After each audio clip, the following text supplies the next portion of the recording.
The Green Meadow by H.P. Lovecraft and Elizabeth Berkeley. Introductory note. The following very singular narrative, or record of impressions, was discovered under circumstances so extraordinary that they deserve careful description. On the evening of Wednesday, August 27th, 1913, at about 8:30 o'clock, the population of the small seaside village of Potawatomi, Maine, USA, was aroused by a thunderous report accompanied by a blinding flash, and persons near the shore beheld a mammoth ball of fire dart from the heavens into the sea but a short distance out, sending up a prodigious column of water. The following Sunday, a fishing party composed of John Richmond, Peter B. Carr, and Simon Canfield caught in their trawl and dragged ashore a mass of metallic rock weighing 360 pounds, and looking, as Mr. Canfield said, like a piece of slag. Most of the inhabitants agreed that this heavy body was none other than the fireball which had fallen from the sky 4 days before, and Dr. Richard M. Jones, the local scientific authority, allowed that it must be an aerolite or meteoric stone. In chipping off specimens to send to an expert Boston analyst, Dr. Jones discovered embedded in the semi-metallic mass the strange book containing the ensuing tale, which is still in his possession. In form, the discovery resembles an ordinary notebook about 5 by 3 inches in size and containing 30 leaves. In material, however, it presents marked peculiarities. The covers are apparently of some dark stony substance unknown to geologists and unbreakable by any mechanical means. No chemical reagent seems to act upon them. The leaves are much the same, save that they are lighter in color and so infinitely thin as to be quite flexible. The whole is bound by some process not very clear to those who have observed it, a process involving the adhesion of the leaf substance to the cover substance. These substances cannot now be separated, nor can the leaves be torn by any amount of force. The writing is Greek, of the purest classical quality, and several students of paleography declare that the characters are in a cursive hand used about the 2nd century BC. There is little in the text to determine the date. The mechanical mode of writing cannot be deduced beyond the fact that it must have resembled that of the modern slate and slate pencil. During the course of analytical efforts made by the late Professor Chambers of Harvard, several pages, mostly at the conclusion of the narrative, were blurred to the point of utter effacement before being read, a circumstance forming a well-nigh irreparable loss. What remains of the contents was done into modern Greek letters by the paleographer Rutherford, and in this form submitted to the translators. Professor Mayfield of the Massachusetts Institute of Technology, who examined samples of the strange stone, declares it a true meteorite, an opinion in which Dr. von Winterfeldt of Heidelberg, interned in 1918 as a dangerous enemy alien, does not concur. Professor Bradley of Columbia College adopts a less dogmatic ground, pointing out that certain utterly unknown ingredients are present in large quantities and warning that no classification is as yet possible. The presence, nature, and message of the strange book form so momentous a problem that no explanation can even be attempted. The text, as far as preserved, is here rendered as literally as our language permits, in the hope that some reader may eventually hit upon an interpretation and solve one of the greatest scientific mysteries of recent years. It was a narrow place, and I was alone. On one side, beyond a margin of vivid, waving green, was the sea, blue, bright, and billowy, and sending up vaporous exhalations which intoxicated me.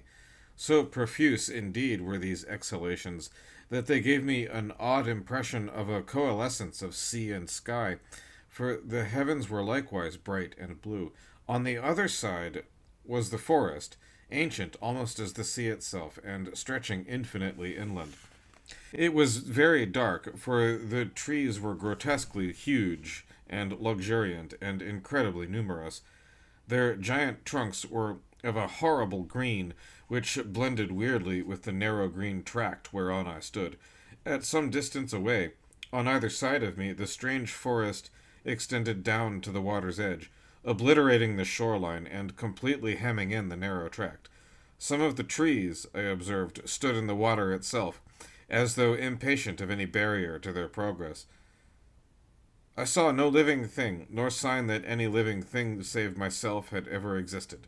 The sea and the sky and the wood encircled me, and reached off into regions beyond my imagination. Nor was there any sound, save of the wind-tossed wood and of the sea. As I stood in this silent place, I suddenly commenced to tremble, for though I knew not how I came there, and could scarce remember what my name and rank had been, I felt that I should go mad if I could understand what lurked about me. I recalled things I had learned, things I had dreamed, things I had imagined and yearned for in some other distant life. I thought of long nights when I had gazed up at the stars of heaven and cursed the gods that my free soul could not traverse the vast abysses which were inaccessible to my body.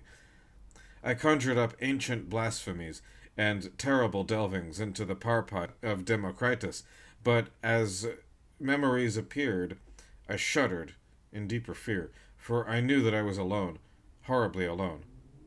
Alone, yet close to sentient impulses of vast, vague kind, which I prayed never to comprehend nor encounter. In the voice of the swaying green branches, I fancied I could detect a kind of malignant hatred and demoniac triumph. Sometimes they struck me as being in horrible colloquy with ghastly and unthinkable things, which the scaly green bodies of the trees half hid from sight, but not from consciousness. The most oppressive of my sensations was a sinister feeling of alienage. Though I saw about me objects which I could name, trees, grass, sea, and sky, I felt that their relation to me was not the same as that of the trees, grass, sea, and sky I knew in another and dimly remembered life. The nature of the difference I could not tell, yet I shook in stark fright as it impressed itself upon me. And then, in a spot where I had before discerned nothing but the misty sea, I beheld the green meadow, separated from me by a vast expanse of blue rippling water with sun-tipped wavelets, yet strangely near. Often I would peep fearfully over my right shoulder at the trees, but I preferred to look at the green meadow, which affected me oddly. It was while my eyes were fixed upon this singular tract that I first felt the ground in motion beneath me, beginning with a kind of throbbing agitation which held a fiendish suggestion of conscious action. The bit of bank on which I stood detached itself from the grassy shore and commenced to float away, borne slowly onward as if by some current of resistless force. I did not move, astonished and startled as I was by the unprecedented phenomenon, but stood rigidly still until a wide lane of water yawned betwixt me and the land of trees. Then I sat down in a sort of daze and again looked at the sun-tipped water and the green meadow. Behind me the trees and the things they may have been hiding seemed to radiate infinite menace. This I knew without turning to view them, for as I grew more used to the scene I became less and less dependent upon the five senses that once had been my sole reliance. I knew the green scaly forest hated me, yet now I was safe from it, for my bit of bank had drifted far from the shore. But though one peril was past, another loomed up before me. Pieces of earth were constantly crumbling from the floating isle which held me, so that death could not be far distant in any event. Yet even then I seemed to sense that death would be death to me no more, for I turned again to watch the green meadow, imbued with a curious feeling of security in strange contrast to my general horror. Then it was that I heard, at a distance immeasurable, the sound of falling water. Not that of any trivial cascade such as I have known, but that which might be heard in the far Scythian lands if all the Mediterranean were poured down an unfathomable abyss. It was toward this sound that my shrinking island was drifting, yet I was content. Far in the rear were happening weird and terrible things, things which I turned to view, yet shivered to behold. For in the sky, dark vaporous forms hovered fantastically, brooding over trees and seeming to answer the challenge of the waving green branches. Then a thick mist arose from the sea to join the sky forms, and the shore was erased from my sight.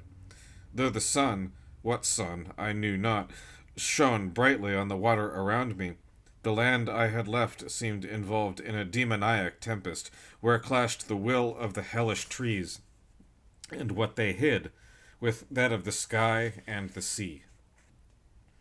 And when the mist vanished, I saw only the blue sky and the blue sea, for the land and the trees were no more. It was at this point that my attention was arrested by the singing in the green meadow. Hitherto, as I have said, I had encountered no sign of human life, but now there arose to my ears a dull chant whose origin and nature were apparently unmistakable. Well, the words were utterly indistinguishable. The chant awakened in me a peculiar train of associations, and I was reminded of some vaguely disquieting lines I had once translated out of an Egyptian book, which in turn were taken from a papyrus of ancient Meroe.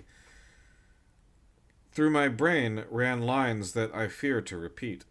Lines telling of very antique things and forms of life in the days when our earth was exceeding young, of things which thought and moved and were alive, yet which gods and men would not consider alive.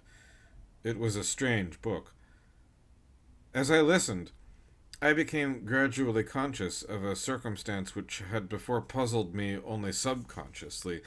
At no time had my sight distinguished any definite objects in the green meadow, an impression of vivid, homogeneous verdure being the sum total of my perception. Now, however, I saw that the current would cause my island to pass the shore at but a little distance, so that I might learn more of the land and of the singing thereon. My curiosity to behold the singers had mounted high, though it was mingled with apprehension. Bits of sod continued to break away from the tiny tract which carried me, but I heeded not their loss, for I felt that I was not to die with the body or appearance of a body which I seemed to possess, that everything about me, even life and death, was illusory, that I had overleaped the bounds of mortality and corporeal entity, becoming a free, detached thing, impressed me as almost certain. Of my location I knew nothing, save that I felt I could not be on the earth planet once so familiar to me. My sensations, apart from a kind of haunting terror, were those of a traveler just embarked upon an unending voyage of discovery. For a moment I thought of the lands and persons I had left behind, and of strange ways whereby I might some day tell them of my adventurings, even though I might never return. I had now floated very near the green meadow, so that the voices were clear and distinct, but though I knew many languages, I could not quite interpret the words of the chanting. Familiar they indeed were, as I had subtly felt when at a greater distance, but beyond a sensation of vague and awesome remembrance I could make nothing of them. A most extraordinary quality in the voices, a quality which I cannot describe, at once frightened and fascinated me. My eyes could now discern several things amidst the omnipresent verdure: rocks covered with bright green moss, shrubs of considerable height, and less definable shapes of great magnitude, which seemed to move or vibrate amidst the shrubbery in a peculiar way. The chanting, whose authors I was so anxious to glimpse, seemed loudest at points where these shapes were most numerous and most vigorously in motion. And then, as my island drifted closer and the sound of the distant waterfall grew louder, I saw clearly the source of the chanting, and in one horrible instant remembered everything. Of such things I cannot, dare not tell, for therein was revealed the hideous solution of all which had puzzled me, and that solution would drive you mad, even as it almost drove me. I knew now the change through which I had passed, and through which certain others who once were men had passed, and I knew the endless cycle of the future, which none like me may escape. I shall live forever, be conscious forever, though my soul cries out to the gods for the boon of death and oblivion. All is before me. Beyond the deafening torrent lies the land of Stethalos, where young men are infinitely old. The green meadow. I will send a message across the horrible, immeasurable abyss. At this point, the text becomes illegible.